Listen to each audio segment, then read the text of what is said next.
Oh, we're live. Hey guys, we apologize. We had a little bit of a technical difficulty. The camera that we were using overheated in our really hot greenhouse right now because we have the fans turned off so you guys can hear us. So I'm gonna flip this camera and we're just recording now on one of our phones. So I'm gonna let April just kind of take over from here so that we don't have to keep switching the camera back and forth. So hopefully we'll get you guys to join in, and if you do have any questions, let me know. I'm switching it. All right, April. We got cut off, but I think we were talking about the supplies you need. It can be pretty basic stuff that you probably have in your kitchen already. A mason jar, some cheesecloth for a lid, or you can use a mason jar lid and just poke a bunch of holes in it. Or you can buy these little kits on Amazon. This is my personal one. There's a tray in the bottom that'll hold any water. And you just, once your seeds are soaked, you put them in here, and the roots actually will grow down into that water and wick up any water that holds some moisture in there. Or if you get really serious, this would be not for sprouts, but for microgreens, you can buy these sorts of trays. And they're nice because when you're ready to harvest your microgreens, you can just go right down the row and cut them off. Just give them a haircut. And then you would want a dome just to hold some moisture in there.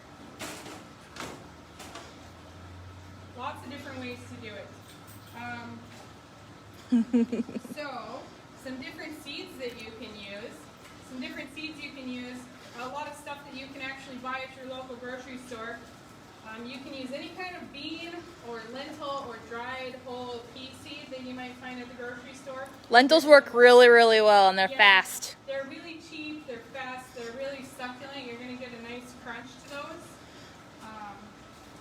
You can use broccoli, mustard, radish if you like a little bit of kick, arugula. My favorite is alfalfa seed. You probably can't get that locally. I think you'd have to order that online. Chia seed, you can get that in the baking aisle. Barley, wheat, sunflowers, wholeless ones, onions, amaranth, beets, lettuce, basil, and cilantro for some herby kick. And you can buy some mixes too. You can get these online, or sometimes in local stores might have them in their seed sections. So you get a variety of flavors this way. There's usually something that's kind of spicy in there and some more mild things mixed in. And just because they say microgreens doesn't mean you can't use them for sprouts. Oh yeah. So a lot of times you're not going to see things labeled for sprout mixes, but if it's labeled for microgreens, you can use for sprouts.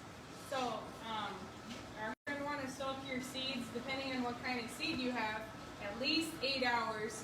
For beans, bacteria, mold, we want to rinse all that off, make sure that it's fresh. And since you're keeping this in, if you can, kind of a warm, humid environment, that's the perfect environment for bacteria to grow. So we really want to be careful that we rinse these. If it smells funky, if it looks funky, if you see any mold growing, dump them out. It's not worth the risk.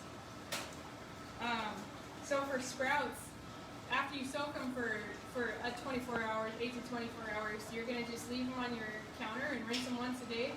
And probably 3 to 5 days, you'll have sprouts that you can eat. You can let them keep growing to your liking and keep rinsing them, or you can go ahead and store them in the refrigerator for probably a week. So for microgreens, you're basically letting the plants age a little bit more. So here we have some arugula. Those would be, I would consider those in the microgreen stage. Yep, still. And the nice thing about these is a lot of greens, you can give them a haircut and they'll keep going. So what I like to do is just cut them off. These ones probably won't come back at this point. Really depends on what you're growing. But if you're a gardener and you happen to have onions you're starting from seed, which by the way is the way I would recommend to do it. Don't get onion sets. It's not too late if you have onion seed. They do need a haircut. They do better if you give them a haircut when you plant your onions outside. So guess what we do with the tops? We put them on a sandwich. Woohoo! Yummy. Yep. You can also just spread out your mix. Oh, an important thing. You want to use a sterile germination mix, so it's not going to have any kind of bacteria in there. We do have to be careful that we're not using anything that's toxic or could potentially harbor mold or something like that. Usually you're pretty safe if you go to your local garden center or grocery store. If the bag says seed starting mix, it usually would include all of those things you need, because they do sell media, or what you would call soil, Yes. for seed starting. And Those are usually, like I know the Jiffy brand that you can get at most local stores is organic, and it's made out of peat moss, vermiculite, and maybe some perlite in there as well. So that works pretty well. I will say in this thing that I use at home, I will eat these as sprouts and let them continue on. And since I have this tray down here, the roots will just reach down the tray, wick up any moisture they need, and I can continue on eating these as microgreens, and I don't need any soil at all. So it kind of depends on how you want to do your setup. Very versatile. You can just use stuff that you have in your kitchen. It can be as simple or as complex as you want. Let's see. do you want to show maybe for watering with your microgreens, you might want to want a spray bottle a lot of times. So if you're starting your microgreens in a germination mix like this, you would just sprinkle your seeds in pretty heavily, sprinkle a little bit of soil on top, and really make sure you saturate that good. You can use any kind of sandwich container or anything that you have at home, and just go ahead and put a lid on that until they're looking about this stage. Then I would probably go ahead and take the lid off and let them get some fresh air. Because you want it moist enough for them to germinate, but not so moist where mold is going to start to grow. That, or if you don't want to, if you're worried about the lid and mold, you would need to be spraying them a couple times a day with your water bottle to make sure that soil never dries out. Yeah. I guess another difference, I can't remember if we talked about this, was the difference between sprouts and microgreens. Your microgreens are going to need sunlight. Your sprouts, you can do this in a kitchen if you don't have a window. If you want green chlorophyll to start developing in your plants, they're going to need some sunlight though, and that's going to bring the nutrition content and flavor out in your microgreens as well. Do we have any questions?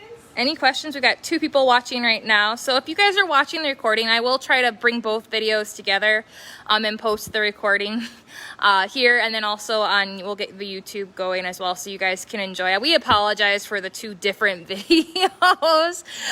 So we'll probably in the future have to go with our phone. I thought I'd be smart and use my Samsung 360 and that overheated. So, but I don't see any questions. So I'm going to finish this video and we're going to say goodbye to you guys and look forward to, we'll be posting the next couple of days, next week's, hopefully either next Friday or Thursday, we'll do another one of these. Do we have any idea what we're going to do next week? We're not sure yet. I'm thinking it'll be either starting fruit plants like lemon seeds and avocado and pineapple at home, or we might start looking at some beginning gardening tips and getting ready, starting seed in your house for transplanting out in the garden. Maybe let us know which Yeah. video choices you'd rather watch next week. Do you want how to start tropical fruit plants, which don't really grow here unless you But it's fun. have a nice south window in your house, I suppose,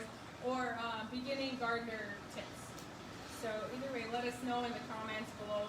Yep, and then remember, if you guys ever try any of our activities, please take pictures or video and post them. We'd love to see what you guys, what you guys are doing, and if people are really actually trying to do some of our activities. So it's always exciting for us to see what you guys are doing. All right, well, thank you, everybody. We'll see you hopefully next week. Bye.